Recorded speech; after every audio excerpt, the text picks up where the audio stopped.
A Constituição brasileira faz hoje 22 anos. O documento resguarda os direitos do povo brasileiro e os interesses da nação.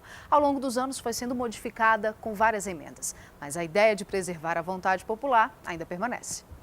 Após o período do governo militar, o povo brasileiro desejava que a democracia fosse estabelecida e venceu a vontade popular. No dia 5 de outubro de 1988, foi promulgada a Constituição do Brasil. Escolher a que foi me oferecida pelos funcionários da Câmara dos Deputados.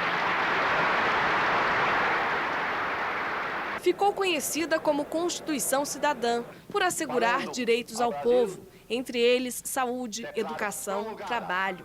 O que está escrito na Constituição é lei. Aqui existe um conjunto de regras do país. É a lei máxima, que regula e organiza o funcionamento do Estado. Nenhuma outra lei pode entrar em conflito com a Constituição.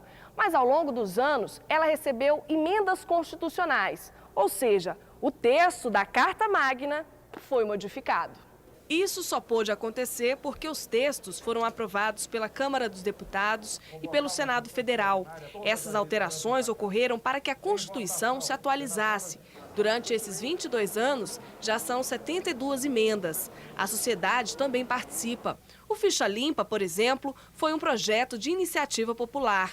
Há quem questione que a Constituição está velha e precisa de uma reforma, principalmente nos temas da previdência social, tributária e eleitoral.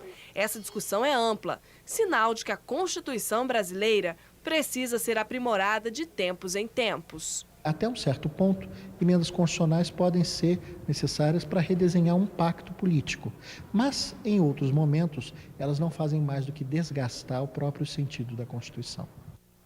Bom dia. Elaborada depois de um longo período de ditadura militar, a Constituição brasileira garante o nosso regime democrático, que, aliás, vive esse período mais douradouro desde que nos tornamos uma república, há 120 anos. Vamos conversar com o cientista político Antônio Flávio Testa. Bom dia, professor. Bom dia. Qual a mudança mais significativa que essa Constituição provocou na nossa sociedade? Os direitos individuais, os direitos sociais, a liberdade que o povo brasileiro experimenta hoje é decorrente dessa Constituição. Quando ela foi promulgada, houve um depoimento do próprio presidente da República à época, do presidente Sarney, dos relatores mais importantes, que era também o ex-presidente Fernando Henrique Cardoso, dizendo que a Constituição ela é a face do Brasil, ela revela as contradições que o Brasil tem. Foi a Constituição possível. E ela vem sendo aperfeiçoada ao longo desse processo. E o Brasil mostrou que avançou bastante. Por isso tem essa discussão hoje de que a Constituição está um pouco defasada, que ela precisa ser aperfeiçoada. Mas o grande ganho foi a ideia de cidadania. O conceito de cidadão emerge a partir da Constituição de 88. Pois é, professor, essas discussões de modificações na Constituição. Alguns dizem que a reforma política, que a reforma tributária, que a reforma previdenciária só será possível com a convocação de uma nova Assembleia Constituinte. O senhor acha que isso é viável de acontecer nos próximos 4 anos? Não, eu acho muito difícil. O Brasil é muito dividido ainda politicamente, né? Para fazer uma nova Constituinte que vá definir esse pacto. Quem serão os representantes para fazer essa nova Constituinte? Eu acho que será muito mais viável reformas dentro do parlamento e que serão incrementais. Por exemplo, reforma política, da forma como é colocada e que a população até anseia para que aconteça, ela é inviável pelo embate político. A reforma tributária só acontece se houver um grande pacto entre os governadores, o secretário de Fazenda e a presidência nos primeiros meses do novo governo. Então, se não fizer isso, depois você não consegue fazer essas mudanças, porque as oligarquias que se beneficiam dessa estrutura tributária e da estrutura política fazem novas alianças. Da mesma forma, a reforma previdenciária, ela tem que ser feita, essa terá que ser feita independentemente das vontades políticas, porque é uma demanda da sociedade brasileira. Mas quem é que vai comandar esse processo? Tem que sair dentro do parlamento atual.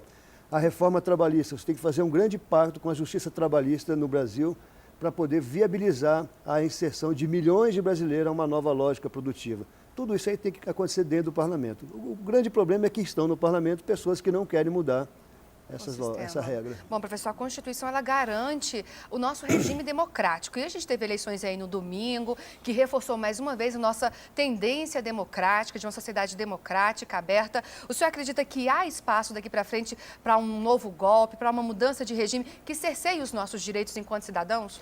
Não, eu acho que o Brasil vivencia hoje um momento muito interessante de amadurecimento institucional. um retrocesso nesse sentido eu acho que é inviável. O que pode, se um dia vier a acontecer, é algum modelo autoritário, mas de ordem civil.